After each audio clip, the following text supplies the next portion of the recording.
It's my feel-good breakfast show. Welcome back. It is your Feel Good Breakfast Show. It's Expresso on S3. We thought we would catch up on some news of while you were sleeping, just to bring you up to date with something interesting. And I think this one is quite a great start for the direction our conversations are heading today.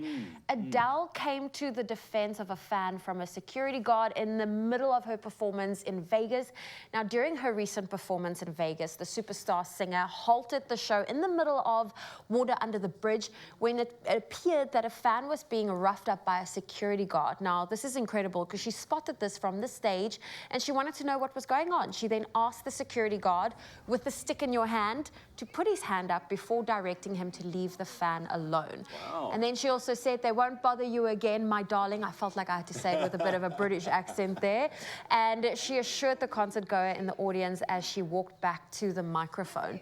But it just shows you that, you know, if a superstar can spot that out of a massive crowd, can you just imagine if teachers can spot a bullying situation taking place within the classroom Or on the sport field. or on this field, and I think more people need to speak up when they see the bad behavior and rather put the spotlight on the bad behavior.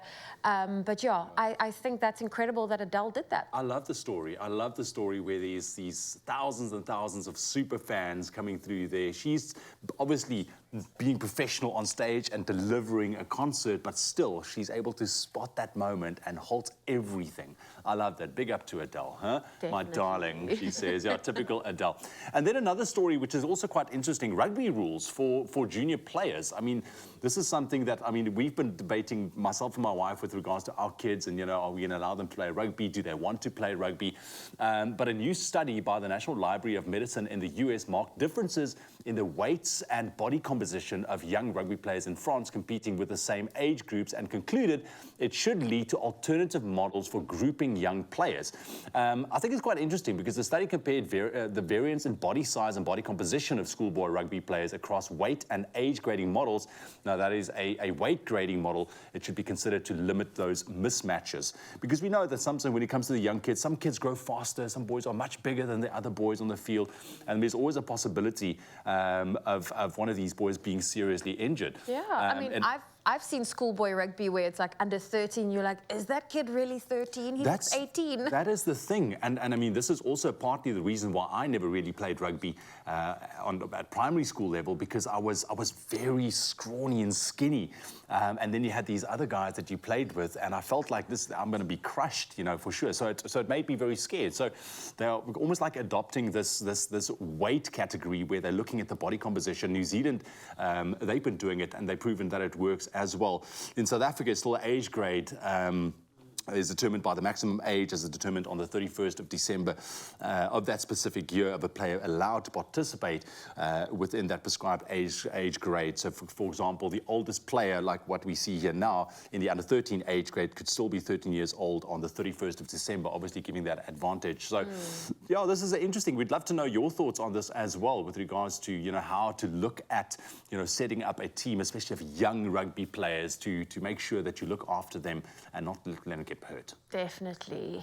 Well, I am quite fascinated with this next story because whenever there are any sightings or articles about the Loch Ness Monster, yes, I click on it. I am that person because it's been, you know, for years now, people are saying, oh, we spotted it. No, it's not there. So I think what happened this past weekend is there were many enthusiasts that tried to use the help of technology.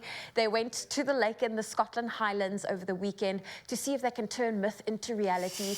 And it's now 90 years after its first modern supposed sighting of the Loch Ness Monster. But the legend of the Loch Ness Monster, or Nessie, is still very much alive. If they were hoping to spot something this weekend, they left disappointed. But we'll have to wait and see. And I mean, this is a story that dates back to the 7th century, if you think about it, you know. And they came out with the best technology out there. Like drones. Scanners and drones to map the floor of the lake and everything, but still it didn't turn up nothing. But yet, the belief is still there. The belief How's is that? there, and the belief is strong. So, I mean, those are the questions I think we can ask. You know, do you think Nessie or the Bigfoot are they real, or is it just a myth? Like, you know, those are the things. But I love that those things are there. Ah, there Keeps we the go. Nessie imagination surfaces once again in the news headlines. Well, that's some of the stories that happened while you were sleeping. That's how we fill you in.